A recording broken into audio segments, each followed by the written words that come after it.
Corintios. Es llevar 5 domingos, predicar el capítulo 15 de 1 de Corintios, pero no tirar nada.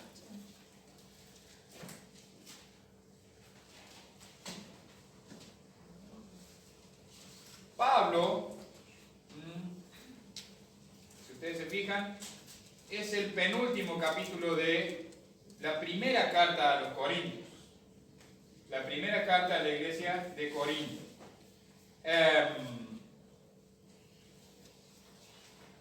Este es uno de los capítulos más importantes o más destacados de lo que podríamos llamar la era cristiana, o desde que comenzó el Evangelio a correr por el mundo, porque hace énfasis, empezando en el capítulo, hace énfasis en el Evangelio. Y aunque voy a estar en los 4 primeros, quiero que leamos los versículos 1 hasta el 8 hoy. Dice, empezando desde el versículo 1, además os declaro, hermanos, el Evangelio que os he predicado, el cual también recibisteis, en el cual también perseveráis. Ustedes conmigo el 2. Por el cual, asimismo, retenéis la palabra que os he predicado, sois salvos, si no creísteis en vano. Porque primeramente os he enseñado lo que asimismo recibí, que Cristo murió por nuestros pecados conforme a las Escrituras. Juntos el 4. Y que fue sepultado y que resucitó al tercer día conforme a las Escrituras. Y que apareció a Cefas y después a los 12. Después, todos juntos, apareció a más de 500 hermanos a la vez, de los cuales muchos viven aún y otros la duermen. Después apareció a Jacobo, después a todos los apóstoles, y todos juntos el 8. Y al último de todos, como a un abortivo, me apareció a mí. Pablo va a hablar de lo que es verdaderamente el Evangelio en este capítulo de Corinto, de la primera carta a los Corintios. Me está costando hacer la diferencia entre Corinto y Corintios, ¿no? Se me mezcla. Cuando tengo que hablar del lugar, digo Corintio, y cuando tengo que hablar de las personas, digo Corintos. Sepan disculpar.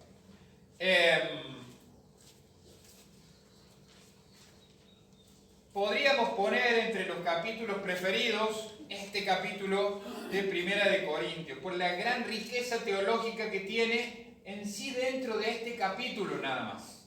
En sí de este capítulo nada más.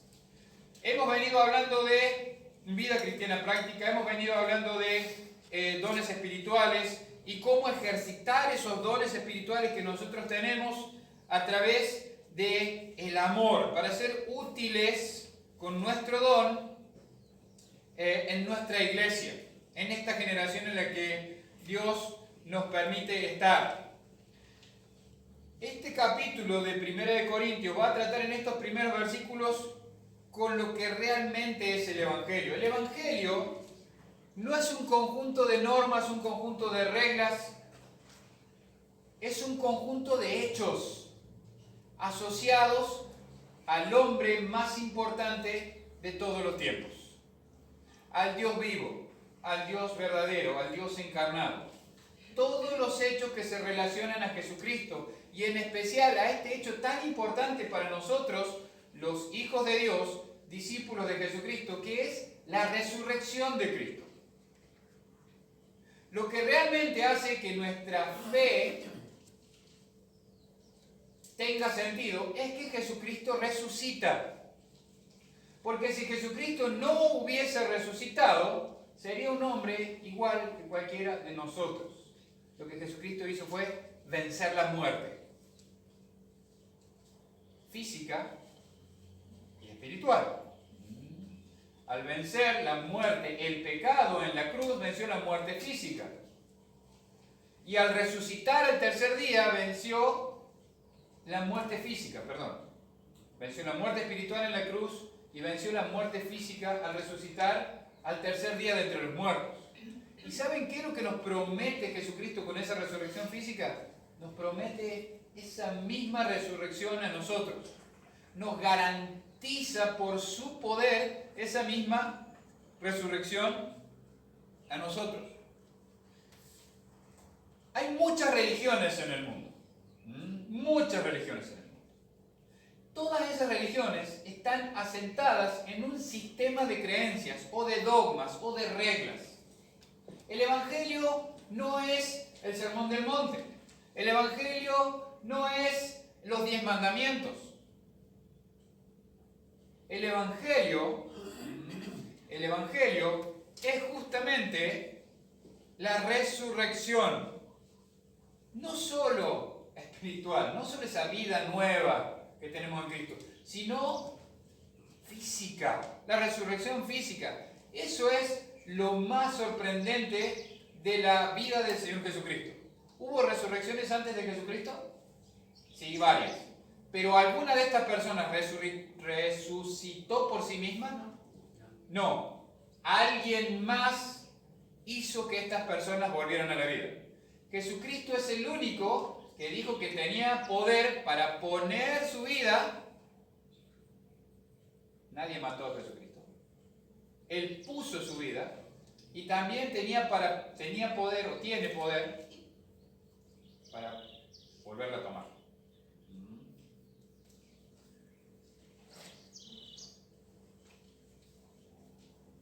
La palabra resurrección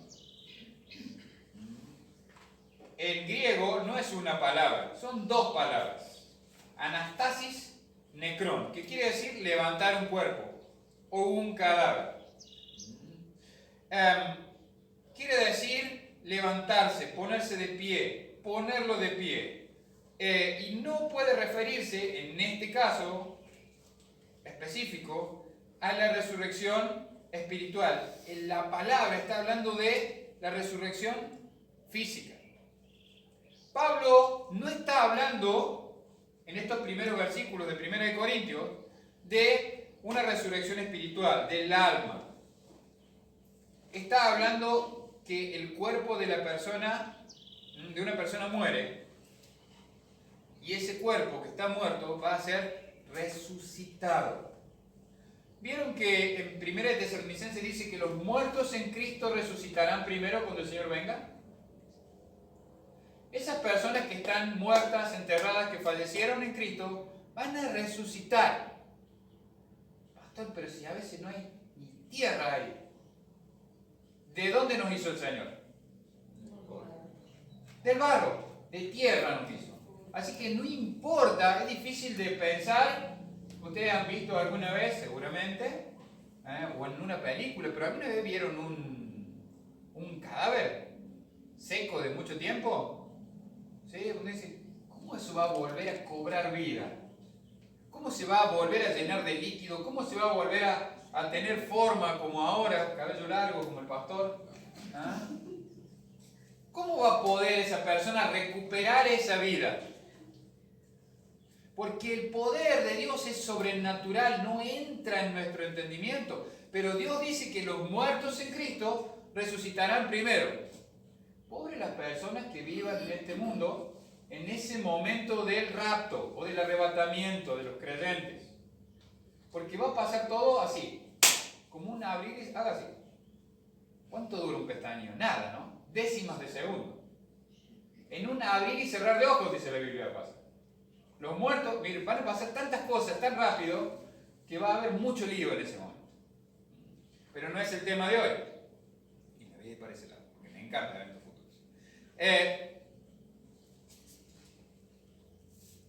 ¿Cuál es la prominencia o lo más importante de la resurrección en el Evangelio? ¿Por qué es tan importante la resurrección en el Evangelio?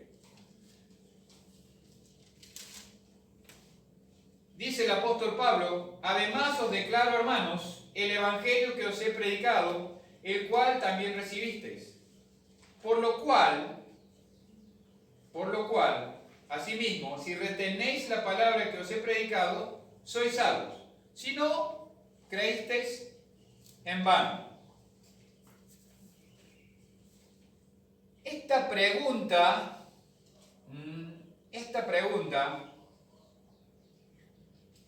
o esta afirmación de Pablo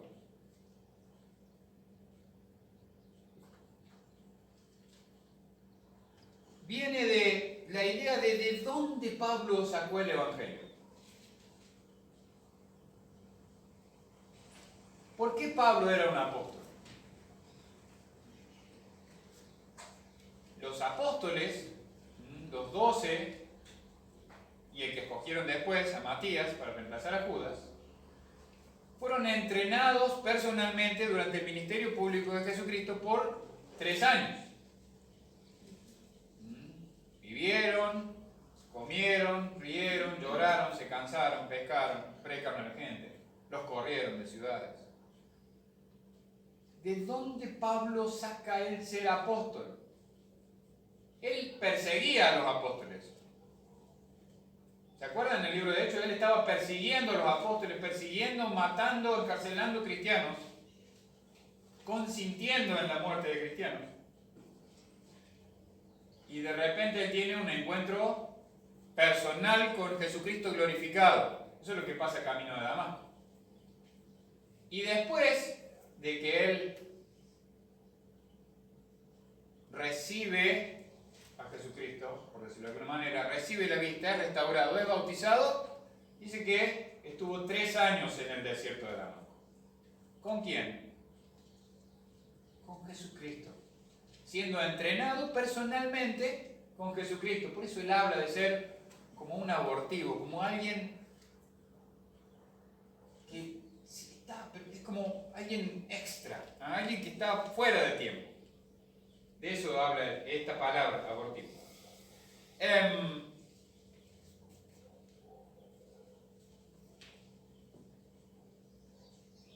Por eso él dice, el evangelio que así mismo él recibió, el evangelio que os he predicado, el cual recibisteis, en el cual perseveráis.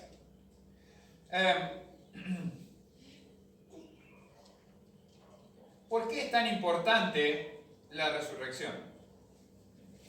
¿El evangelio nos habla de lo que nosotros debemos hacer?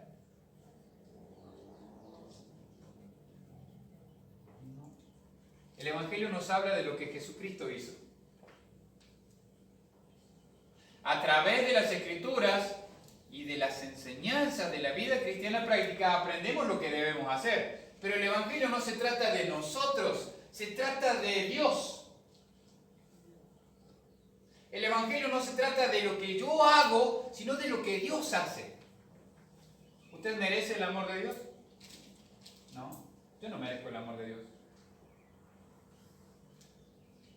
En esto consiste el amor, no que nosotros hayamos amado a Dios, sino que Él nos amó primero.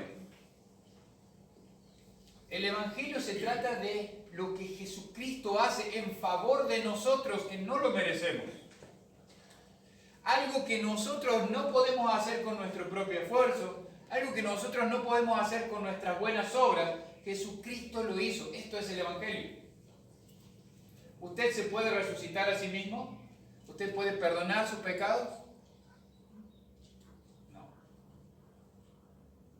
Jesucristo hizo esto por usted y por mí. Históricamente está comprobada la muerte de Jesucristo.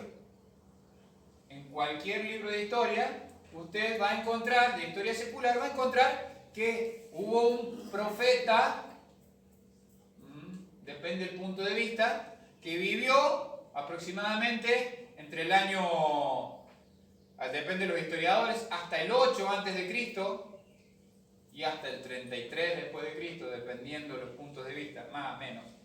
Pero más o menos en esa época, y que fue un líder religioso, y etcétera, etcétera, etcétera. No se puede negar que Jesucristo murió, y no se puede negar que fue sepultado. ¿Por qué es tan importante para el mundo negar la resurrección de Jesucristo? Porque eso anula la esperanza. Eso anula la victoria de Jesucristo por el pecado. Eso anula la victoria de Jesucristo sobre la muerte. ¿Por qué fue tan importante para los maestros, para los fariseos, cuando los guardias vinieron y dijeron, pasó esto, esto y esto? Tomá, me salí de foco, perdón, a retomar ahora. Y le dieron una atención, digamos. ¿Por qué fue tan importante ese soborno? Había que acallar de cualquier manera el hecho de la resurrección. Porque la resurrección es la confirmación del Evangelio. Es decirle al mundo, Jesucristo es el único que puede vencer la muerte. Y el único que te puede dar esa vida eterna y esa resurrección sobre la muerte.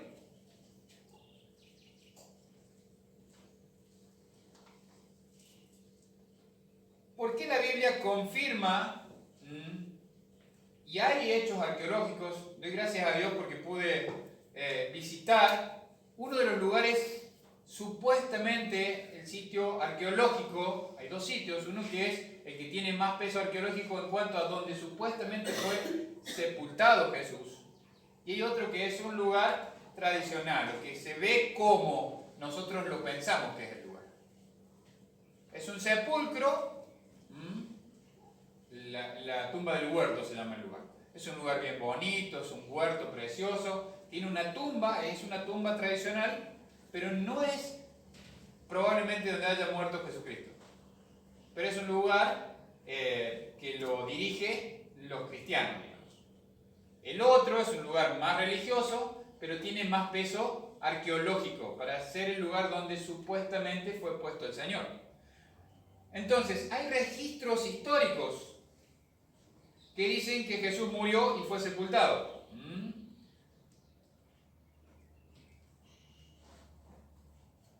Pero lo más importante y lo que todos quieren negar es lo que sigue, que es la resurrección. Pablo les dice que si nosotros no creemos en el Evangelio, no somos salvos. Es duro lo que dice, ¿no? Si no creemos que Jesucristo murió y resucitó de entre los muertos y que puede imputarme esa justicia, darme esa justicia, darme esa resurrección, les dice Pablo, creísteis en vano. Escucharon, le entró por acá y le salió por acá.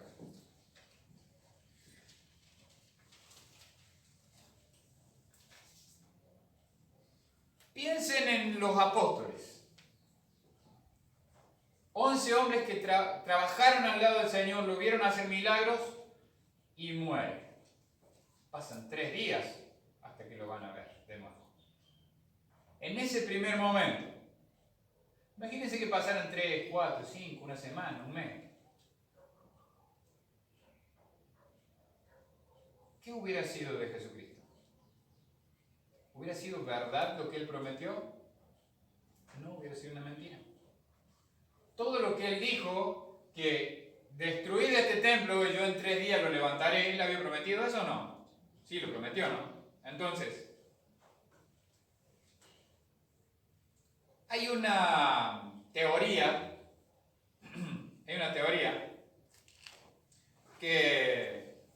y hay una verdad. Hay una verdad que hay un grupo de, si usted lee Juan, capítulo 21, va a encontrar que hay un grupo de varones que como Jesucristo no resucitaba, dijeron, no va a resucitar, volvamos a donde estaba. ¿A dónde los había mandado Jesucristo? Que se quedasen hasta que Él volviese. Se fueron a pescar. ¿Quién era uno de estos? El líder, Pedrito, ahí estaba Pedrito. Pedro, ahí estaba. Se fue con otro grupo a una barca, a pescar, volvieron que estaba. Si Jesús estaba muerto, estaba en la tumba, capaz que no resucita. Y bueno, volvamos a lo que estábamos. Era todo mentira. Hay una teoría que dice que todos los apóstoles y los discípulos se complotaron para robarse el cuerpo, que fue lo que después, y hay algunos que lo creen esto, que fue lo que los fariseos dijeron que tenían que decir, que habían venido los discípulos y que de noche se habían robado el cuerpo. ¿Qué pasa con un guardia romano que ¿Qué hubiera pasado con esos guardias? Porque no eran del templo, eran guardias romanos. ¿Qué hubiera pasado con esos guardias romanos si les hubiera pasado esto a ellos? ¿Qué les pasaba a esos guardias? Los mataban. Los mataban. Entonces,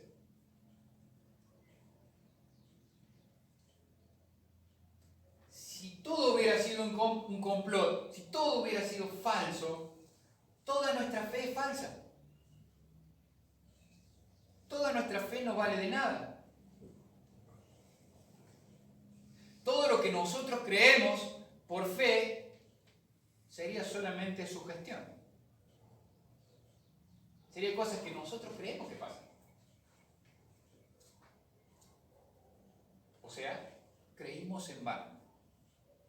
Miren qué importante que es el Evangelio, el hecho de la resurrección de Jesucristo. Lo más importante que transformó la vida de esos hombres es ver al Dios vivo y verdadero en medio de ellos. ¿Cómo hizo Jesucristo para aparecerse a los apóstoles? Abran, che, estoy afuera. No. Dice que se apareció en medio de ellos y les dijo, Shalom. Paz a vosotros. O Shalom Aleichem. Paz a vosotros. Puerta cerrada, ¿está cerrada la puerta? Imagínense que estamos acá, ay, el Señor, y de repente, pum, se aparece en medio de nosotros. Siempre me acuerdo, pienso en Pedro, ¿no? Los discípulos solo, el Señor en la costa, se quedó orando y esto en el medio remando, y él aparece caminando sobre las olas embravecidas. ¡Un fantasma! ¿Habrán pensado que era un espíritu? Y yo calculo que sí, es el Espíritu del Señor. Le pasó a Tomás, ¿no? Ah, muchachos, ustedes me están vendiendo cualquiera. Yo si no pongo las manos en la llaga, y el dedo en la llaga y la mano en el costado, no les voy a creer.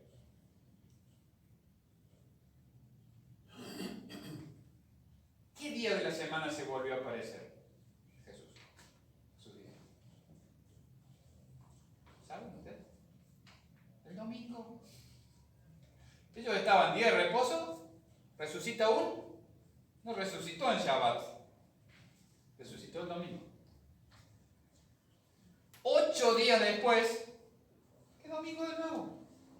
La primera vez que se aparece. Y 8 días después se aparece a Tomás y le dice, vení Tomás. Acá está. Mete la mano. Acá está el costado. Tomás necesitó ver física, corporalmente a Jesucristo. No era un espíritu. Para decir, Señor mío y Dios mío. ¿Qué le dice Jesucristo? Bienaventurado porque viste.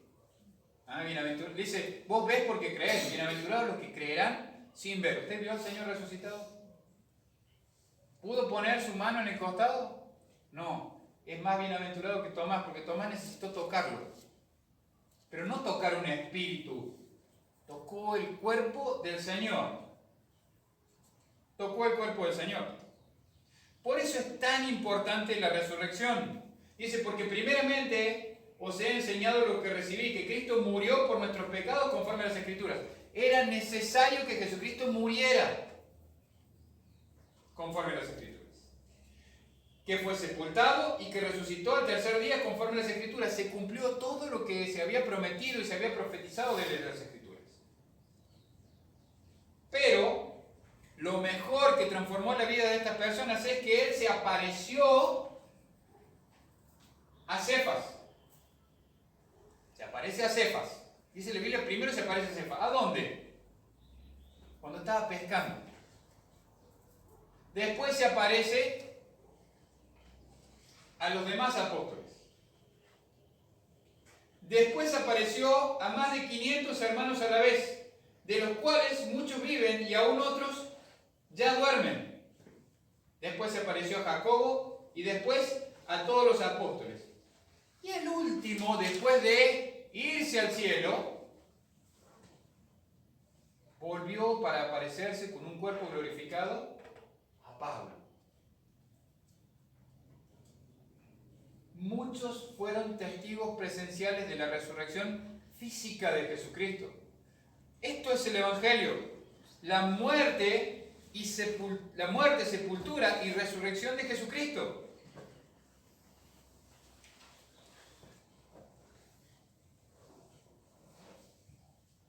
Cuando alguien en un juicio, ¿sí?